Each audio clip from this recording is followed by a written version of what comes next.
حضرت ابو نجیب سہروردی رحمت اللہ تعالی علیہ بازار سے گزر رہے ہیں. یہ بات جو میں آپ کو سنا رہا ہوں امام یافعی رحمت اللہ تعالی علیہ نے لکھی ہے اور مولانا عبد الرحمن جامی نے نفحات الانس میں اس کو نقل کیا ہے.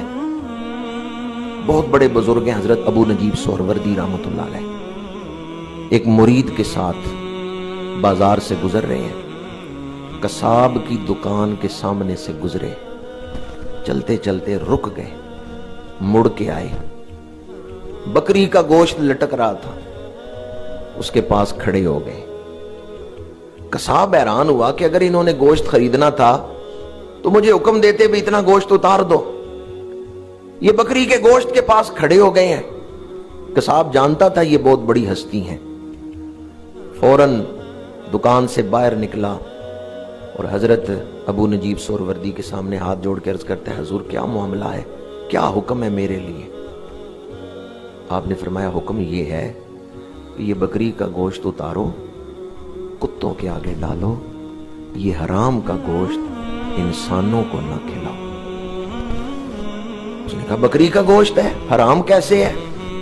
فرمایا حرام ایسے ہے کہ میں تو گزر رہا تھا, اس گوشت نے مجھے آواز دی ہے, مجھے ذبح نہیں کیا گیا, میں مری ہوئی بکری کا گوشت. سچ بتا, تو نے بکری ذبح کی تھی یا مری ہوئی بکری کا گوشت بیچ رہے؟ قصاب روتے ہوئے آپ کے پیروں میں گر پڑا, کہتا ہے مجھے معاف کر دے, حقیقت یہ ہے کہ یہ مری ہوئی بکری ہے, میں نے اس کو ذبح نہیں کیا. آج چاہیے تو یہ تھا کہ ہم توبہ کرتے.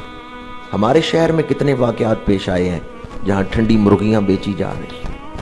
ہمارے ملک میں کتنے واقعات پیش آئے ہیں, گدھے کا گوشت اس قوم کو کھلایا جا رہا ہے. وہ لوگ کتنے سخت دل ہیں جو حضور کی بھولی بھالی امت کو اندھیرے میں رکھ کے مردہ گوشت کھلا رہے, حرام گوشت کھلا رہے. توبہ کرنی چاہیے تھی یا نہیں؟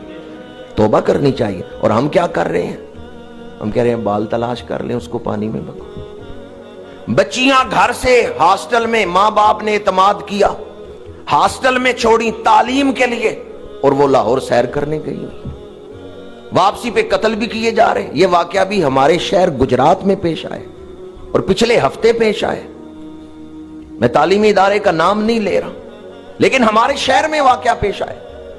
ماں باپ نے بچیاں ہاسٹل میں داخل کروائیں اور بچیاں ہاسٹل میں ہے ہی نہیں, وہ لاہور چلی گئی ہیں سیر کرنے کے لیے, اور جن کے ساتھ گئی ہیں ان میں سے ایک سب انسپیکٹر تھا, اس کو قتل کر دیے. وقت تو توبہ کرنے کا تھا اور ہمارا توبہ کی طرف خیال ہی نہیں. تعلیم بزنس بن گئی.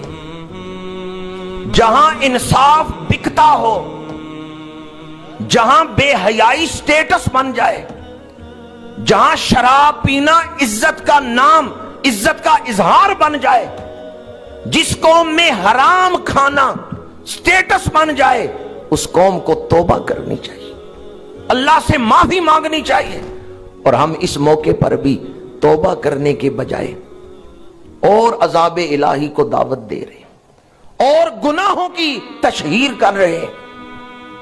اگر اس موقع پر بھی ہم مساجد میں نہیں آتے اور نماز کی پابندی اختیار نہیں کرتے, جو ظلم ہم نے کیے ہیں,